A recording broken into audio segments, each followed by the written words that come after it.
everybody. Welcome back to another episode of the Fearcast. This is the podcast dedicated to OCD and anxiety spectrum disorders and getting your life back. I'm your host, Kevin Foss, and thank you all so much for joining me for today's episode. For those of you who are new to the podcast, this is a question and answer based podcast. You can send me questions that I will in the future answer said question, which is what I'm going to be doing today. So you can go over to fearcastpodcast.com, send me a question there. You can also there check out all the episodes, every back episode. I think every episode is also on iTunes and Spotify and probably everywhere you get podcasts. Anyways, but you can certainly get them over at the website. You can send me a question over there. You can also go over to Instagram. I am Fearcast Podcast there. And feel free to send me an audio question over there. Now, audio questions will go to the top of the list. Today is not an audio question, but that is all right. If you want to send me the audio question, just go over to Instagram, click on the microphone in the DM, and just record away. Or you can record your voice on your phone and email it to questions@Fearcast. Anyways, I've talked about this before. And I'm sure y'all will figure out a way to get me said question. If you want to send one in. So Victor sent in his question. So I'm going to be answering Victor's question. First, at the top of the episode, I just hope everybody's doing well. I'm recording this on November 1st. We just got through Halloween. If you are not in America or, I don't know, an America-affiliated country, you probably don't do Halloween, and that's okay. That's probably reasonable. It's very weird. It's very silly that we do it, but it's super fun. So we all got dressed up like goons. I dressed up in my traditional raccoon onesie because I have figured out, I might have talked about this on a previous episode, man, if I've got to go outside at night in the cold, you know what I'm going to do? I want to wear pajamas. And the next best thing to pajamas is a giant furry onesie. You just zip up and you put the hood on and I look like a raccoon. Or as my daughter calls me, a chubby raccoon, which is not helpful, kind. But anyways, I feel like I'm having flashbacks like I talked about this last episode. Anyways, so we did Halloween. It was adorable and fun. Daughter dressed up like a ninja. Boy dressed up like Mighty Chase from Paw Patrol Mighty Edition. I don't know. They all get superpowers. So anyways, it was a delight. We went to like 5 houses and then they just started melting down. They just couldn't handle it. And it was just too stinking much. So we just turned around, went back home, and then went back to bed. And it was a delight. So anyways, that's our night. I hope you guys had a wonderful night. Everywhere else in the world who did not celebrate Halloween, well, I hope you had a regular night doing whatever you do. I don't know, not having fun, I guess. And for everybody now who is celebrating Dios de los Muertos or Dia de los Muertos, Mazel tov. I don't know what the right thing to say to that is. My Spanish is only so good. I'm trying to learn Spanish because my daughter is learning Spanish. So it's not going well for me, despite all of my Duolingo that I've been doing. It's no bueno. I'll say that. All right. So let's just get on to this, everybody. So let's talk about Victor's question. So Victor sent his question in through text, and he'll explain a little bit why. But if you have a question and you want to send it in, I'm telling you, I see every question, I read every question, I consider it, and I will likely put it up on a future episode. So let's just jump into Victor's question. So he says, he starts it out, is this OCD? So schizophrenia OCD, fear of going crazy? He says, first of all, I just want to say that this will be translated since I am Spanish and I do not understand English well. I hope it's understood in the best way. So Victor, first off, the translation software is going great. So whatever's happening, whatever system you used, it's working. So we'll see how I change things if I need to change things. So he says, I am Victor from Spain. I like how he just starts that. I am Victor from de España. He doesn't say that. I say that. So, all right. I'm Victor from Spain. I'll be reasonable, human for once. I am 20 years old and I had anxiety since I was little. And on May 9th, 2022, this hell began, from which I'm still just as bad. That day, as soon as I woke up, I had thoughts of harming myself. They came involuntarily, and they scared me a lot since I didn't know why I had them because because I didn't want to have them and I didn't want to hurt myself. I was very scared and anxious. My chest hurt. I had trouble breathing. I ate very little. I slept with my mom. I thought this would be because I had because of a bad day, but that it would not go away on its own. But unfortunately, it was not like that. A few days after this, being in my room from one moment to the next, out of nowhere, the thought crossed my mind: what if I kill my mother? At that moment, I started to cry. I didn't know what was happening to me because I had this kind of thought. It had never happened to me before, and I was very scared. So after this, I decided to go to the psychiatrist and tell him about this, and he told me about OCD. I didn't know what it was, but reading about it fit what was happening with me. After a few days, exactly on May 27th, 2022, I saw a news story on television about a mental illness called schizophrenia. I was in shock. It was like, I have this. At that time, I didn't know exactly the symptoms of disease. I more or less knew what the disease was, but I didn't know what the symptoms were in depth. When I saw the news story, I entered a loop that lasted about 4 or 5 months, in which every day I read and watched forums, videos about the symptoms of this disease. I read about delusions and hallucinations, and from that moment on, I was aware of the noises that I could hear. I tried to find out where I heard the noises to know if they were real or not. Was it a real noise or was it a hallucination? If I was watching a rewind, or if I was watching if I was watching a video and I heard something and I thought that it could be outside of that video, I would rewind the video to see if I could hear it again. Around that time, I didn't know if it was due to stress. I developed floaters, and I confused them with hallucinations, visual hallucinations.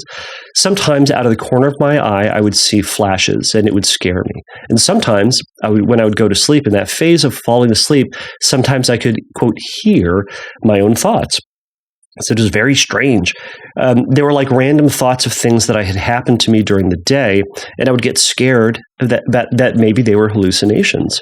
There's also the other symptoms that scared me, which were delusions. And I read about them, and after reading, I noticed that I had the same thoughts, but I knew that they were lies. For example, I read that a delusion is an idea that is given 100% veracity, even if it is proven with clear evidence that it is not true, but the belief about the idea is still maintained, such as believing that they're going to kill you without having proof that it's true. Well, after reading about delusions, I have that style of thoughts, but I know that they're lies. What happens is that I'm afraid that from one day to the next, I start to believe them and start to rave. To summarize, I have paranoid thoughts, but I know that they are lies. All of this comes from reading about schizophrenia.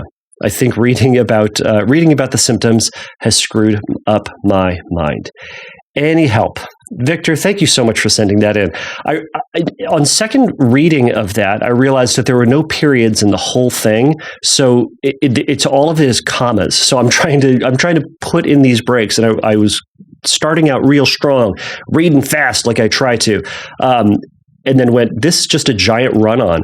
But it's because it's a translation and there are commas. Anyways, point is, if that was confusing to hear, it was confusing to read, and I apologize. But Victor, oh man, I'm so sorry you're having to go through all of this, but I think you are right. I think this does fall into the world of schizophrenia, OCD, that fear of going crazy, that fear of developing a worse or psychotic mental illness. Now, I've done an episode like this in the past, and one a very early on one, and I know people have asked questions periodically about this throughout the years, but I thought it was really important to really address this and to kind of go over this again, since, a lot of people haven't heard it or didn't hear it the first time, and you know what? The reality is it can be helpful to hear it, again, perhaps. All right.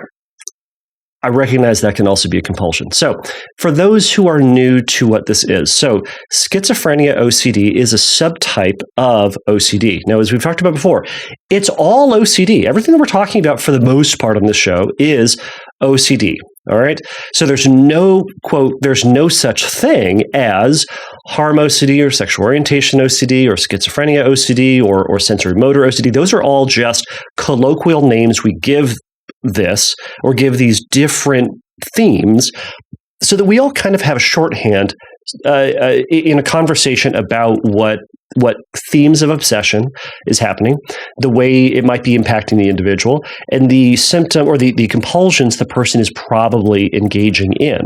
So, but at the end of the day, it is all just, quote, just OCD. So sometimes people will, quote, develop a new subtype and they will think, oh no, I am worse now. I'm more broken. I'm whatever it is. I'm sicker than I was before. And it's just OCD doing OCD stuff. It's just going to be your anxiety trying to grab onto things that it thinks is trying to help you out, trying to save you from something. Anyways, so this subtype is often, and Victor did a great job kind of outlining a lot of the very common obsessions and compulsions that happen with this. But as an overview, some common obsessions for this can be just a worry that, what if I'm going crazy? What if I'm losing my mind? What if I'm having an experience that is pulling me away from reality, pulling me away from who it is that I know myself to be? And there can be a lot of feared implications of this. Oh no, my life is over. My relationships are over. I'm never going to be able to have a job, have relationships, have happiness. I'm going to be in a hospital or going to be, something like that. So there can be worries that there can be hyper-awareness of thoughts, hyper-awareness of physical sensations. There can be hyper-awareness of just kind of the world around them. And that obsessive question can be, well, what if what I heard, what I saw, what I felt, what I experienced is a sign of schizophrenia, is a sign of me going crazy? So there are a lot of compulsions around this and a lot of compulsions about hyper-awareness of, again, physical sensations, thoughts, experiences, relationships. Compulsions can also be checking, like as Victor was talking about, rewinding something to make sure that maybe what he heard, it came from either the movie or the show, or it might have come from outside. So was it real, or did I imagine this? There can be reassurance seeking, so asking somebody if I'm okay. Some people will go to see psychiatrists or therapists to go through evaluations. They'll go and find schizophrenia like assessment measures online, and they'll try to take those to see if they qualify for it. There can be, let's see here. Victor, you also pointed out a really common one: going on forums or going on various websites to watch, to read about people's schizophrenia experience, or to watch videos about schizophrenia. There's a lot of comparison with that to see, do I share some of these symptoms, or are these symptoms not quite me? Another thing that can happen is people with schizophrenia OCD will also read OCD-related materials, or perhaps send in questions to OCD podcasts to talk about OCD or schizophrenia OCD, to then say, okay, is this schizophrenia OCD? Because, oh my gosh, if it is, good, that means I'm not going crazy. It just means I have OCD, right? Now, all of this, hear me when I say this, all of that is helpful once. It's helpful once. And I'll say this, actually, a better way to say this. If you out there have a question about whether or not you are schizophrenic, go to a doctor or psychiatrist and chat with them. Get the answer and move forward with it. What commonly happens is they might do that, or what commonly happens is that they'll read every forum online, they'll read articles, they'll watch videos over and over and over and over and over again, but never going to a real psychiatrist to get diagnosed one way or the other, right? It's kind of like saying, oh man, my plumbing is broken. Well, let me ask all my friends who are not plumbers about whether or not they think my plumbing is broken, and then go from there, rather than going to someone who can actually diagnose this. Anyways, so what do we do with this? So, as I've mentioned before, there's the insensitive OCD joke, and I think that one of the things you said later on in your email really speaks to this, is that the insensitive OCD joke goes like this: what's the difference between someone with OCD and someone who's crazy? The answer is the person with OCD knows they're crazy. Now, is that insensitive? Yes. Does that use the crazy word? Yes. And I use the crazy word because I think colloquially we all use this. Some of us are using this to beat ourselves up or to other ourselves or to criticize ourselves. Some of us, like myself in this, I'm using it, perhaps some of us are using it to kind of jolt us out of that mindset that sounds crazy. That type of thinking is not something that is consistent with who I am. And when I engage with that type of thinking, it leads me in a lot of unwanted directions. Now, back to the joke. So someone who's crazy knows they're crazy. It's because we have these two sides of our brain, this very logical, reasonable, rational side, and we have this very fear-based, anxious side of our brain. Now, the fear-based, anxious side of our brain has the superpower of the emotion of fear. Someone who's, quote, crazy, someone who genuinely has schizophrenia or a delusional disorder, they have more or less, and this is broad strokes, and this is not what you will find in a psychology class, but colloquially, you think about it like this. That person only has the feared side. That person only has the side that says, something is bad, they're out to get you. And they go, yeah, they're out to get me. The person who, quote, knows they're crazy has that logical side, looks at the original thought, they're out to get me, they're going to kill me, or I'm going to kill my mom or something like that. And they go, no, that thought's inaccurate. That doesn't make any sense. I don't want to do that. That doesn't make any sense. There's this thing called schizophrenia, OCD. I've had this thought before. I get this tremendous anxiety. It doesn't align with who it is that I want to be. It doesn't align with my values. But they recognize both sides of this. Someone with OCD knows they're crazy in the sense that they have this anxious, feared side, and they have this logical side to their mind that says, I see those thoughts. I know they're scary. They don't align with who I am or what I want to do. And yet it feels like I need to do something about it because of that fear, that anxiety. And that fear and anxiety is what we ultimately need to overcome and sit through while trusting and relying on a rational, logical side of our brain, right? This is where I've said before, OCD isn't really a thought problem. It is a feeling problem. Victor, you've talked yourself out of this 1,000 times. You have read forums, you've watched videos, you have talked to people. You've done your due diligence on this. And I'm willing to bet that you've convinced yourself, and reasonably so, that you have OCD, not schizophrenia. And yet, I'm willing to bet there is also a lot of effort to continue to disprove it, to continue to prove your sanity, quote sanity, right? Because of that fear, that feeling that associated with that thought. Right?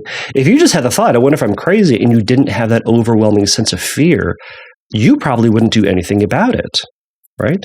And as evidenced by, if you have a thought of like, oh, I wonder if I have cancer. Now, for someone who has health anxiety, that just triggered them. But the thought about killing their mom as Victor's trigger, it didn't bother the person with health anxiety. But Victor, I want you to think about, what if I get cancer? What if you get cancer? It probably doesn't activate you as this thought does, because the amygdala is not activated with that thought.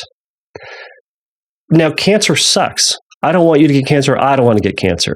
But that's kind of the point, is that you're reacting to that fear. What we want to then do is to say, this is a thought that's in my mind, and it's a feeling that I then need to make space for.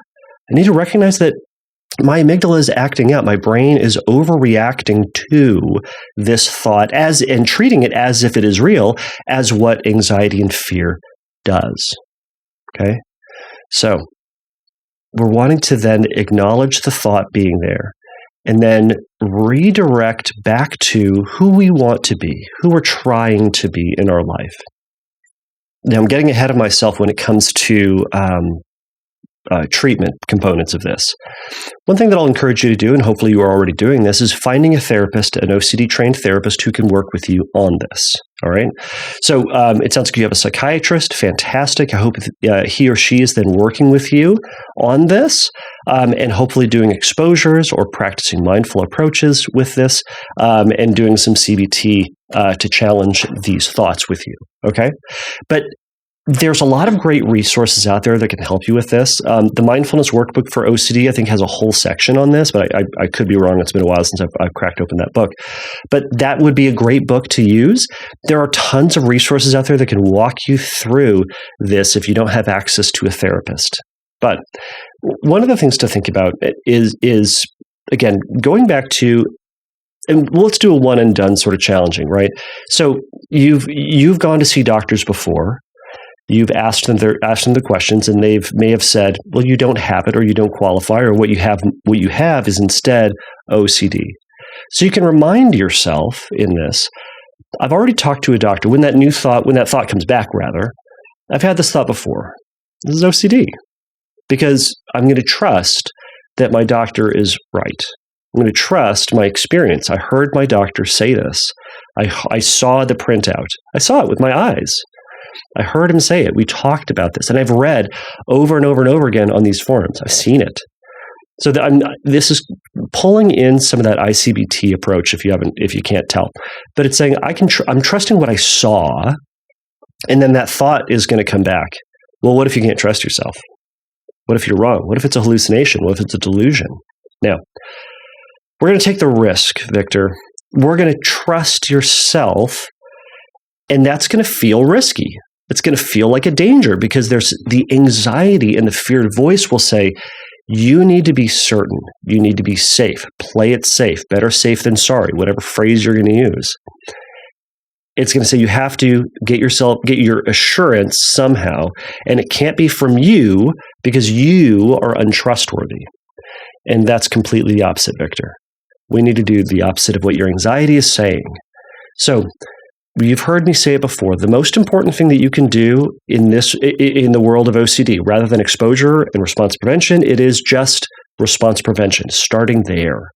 So catching yourself when that anxiety says, go back on that forum, maybe watch that video again. Maybe you should rewind that video just to make sure that it was real, or it was from the video, or that it wasn't something you were imagining, right? Or, you need to ask about your thoughts before you go to sleep, or you need to really scrutinize your thoughts to make sure that it's not saying something you don't. So we're going to say, I'm going to choose in this instance to ignore that. I'm going to let go of my effort to try to answer it. Instead, I'm going to redirect. I'm going to redirect back to the movie itself and keep watching it. I'm going to redirect back to my homework, or to my job, or to cleaning the house, or to working on a project. And saying, I'm going to trust myself in what I've heard and seen, that is true. Now, anxiety has a tendency to pull us out of the moment, because notice what I was saying before, is I'm asking you to bring yourself back to the momentary task. Your anxiety and schizophrenia, OCD, and every other subtype for that matter, is going to pull you out of this moment. What if you are turning crazy? You are becoming crazy. You are going to be crazy, right? Now, sometimes the question is, what if I am? And I'll address that in just a moment. But if it's the future, you're going to say, all right, I might become that. I might. But I'm not going to ask for reassurance again. I'm not going to research again. I'm not going to look it up again. I'm just going to live my life as I've intended to be, as I've liked it to be, as I want it to be, and I'm going to see where it goes and see what happens, and I'm going to see what happens. And I'll deal with it when I get there, right? Or as we've talked about before, somehow I'll deal with it, right? Because I don't know what's going to happen, and neither do you, and it's important. It's not important for you to know, rather. It's not important to know. So we keep living on. Now, what if I am crazy? Okay. My general guideline to schizophrenia OCD is don't do anything. Just wait. Go live your life. Just wait. Because someone will tell you. Someone will tell you that you're crazy. Someone will tell you that you have schizophrenia. Trust me, someone will tell you. And that will be a police officer. That will be a psychiatrist. It will be a doctor. It will be a judge. It will be someone like that. It will not be your cousin. It will not be your friend. It will not be anybody on the internet who doesn't know you. It will be someone like that in authority who is qualified to diagnose and to treat and to recognize that you are having a break in reality. Now, they'll tell you. And oftentimes then you're going to wear some type of handcuffs if that happens. But you're not there yet. Well, just wait. Just wait. And we're going to say maybe it's going to happen and maybe it's not. But until that day, until that moment that it happens, I'm going to act as if I am not crazy. And I'm going to know that my brain is going to give me these thoughts because after all, a doctor has said you have OCD. So I'm going to trust that that's true. And OCD makes me doubt myself, makes me doubt my experience, and makes me want to believe OCD and trust that compulsions are what I need to get certainty and confidence, as opposed to trusting myself and my experience and my ears and my eyes, right? So Victor, what can you do? Live your life. Live your life. Now, of course, there are active exposures you can do, and active exposures are going to be great, right? So you can certainly script writing out going crazy and reading that story over and over and over again, right? There are some great examples out there of reading or of writing scripts, and I encourage you to find those and maybe practice those. There are going to be movies. There are so many good movies on schizophrenia and going crazy. One Flew Over the Cuckoo's Nest. There's going to be 12 Monkeys. There's going to be Shutter Island. There's going to be, I'm blanking on movies like this. Anyways, there are going to be tons of movies about, quote, going crazy. Inception is probably one of those. That's more of a reality one. Anyways, point is, you can watch that one too. And it's to say, all right, we're going to sit with this anxiety. We're going to see these people going crazy, and I'm going to tolerate that feeling that this is scary. And I don't want that. And your brain goes, yeah, but make sure it's not going to happen. Make sure it's not you. Maybe it is me. But I'm going to watch this anyways. I'm going to let that feeling come and that feeling go. Because remember, it's a feeling problem, not a thought problem. You've talked yourself out of it 1,000 times. So you're making space for the feeling. You're riding the roller coaster of the anxiety. This is exactly what your job is. Sit and watch that movie and go, oh my gosh, this scene is so scary. And as you get through that, you go, oh my gosh, okay, I feel better. And then like another scene will come up and you go, oh my God, there it is. It's me. I'm totally going crazy. And you go up and you ride that wave down too. And that's exactly what it's going to do. It's going to go up and it's going to go down. And then you're going to get through it. And I'm willing to bet if you watched those movies every day for a month, they would become boring. And that's the point. And that's why you read scripts for like 45 minutes to an hour a day to make them boring, to prove to yourself that this is a thought that can be in your mind and that nothing needs to be done. You're showing your brain this thought is unimportant to me. And I'm trusting myself and leaving the unknowns to the future because we don't know that you're going to go crazy and we're going to wait. And I say this for myself too. I might develop dementia. I don't know. I hope I don't. But you know what? There's nothing that says that I will or I won't. But wasting my day right now is useless. It doesn't get me anywhere. So I'm going to keep living my life. And again, someone will tell me. My wife will tell me. She will raise concerns. A doctor will tell me. A police officer will tell me.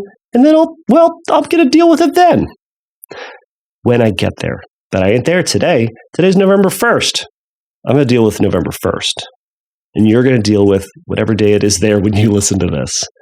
So Victor de España. So thank you so much for sending this in. I hope this was helpful. I know it's kind of a broad overview, but it sounds like it was more of a broad overview question on kind of like what to do about this. And is this schizophrenia? Well, you know what? Trust your doctor. Sounds like your doctor already told you. Snarkily, I'll say, so why you asking me? I know why you're asking me. But what I'm going to encourage you from now on, trust what your doctor has said and treat this as if it is indeed schizophrenia OCD. And if it was schizophrenia OCD, what would you do differently? What would you not need to do? What would you let go of trying to figure out? What would you do instead? That's what I want you to focus on. So, Victor, thank you so much for this question. And if anybody has any feedback or anybody has any recommendations or suggestions for Victor, send them in. I'll be happy to put these up. But these are super common questions, super common subtypes, and we see them all the time. So hopefully you're connected, and best of luck in the process.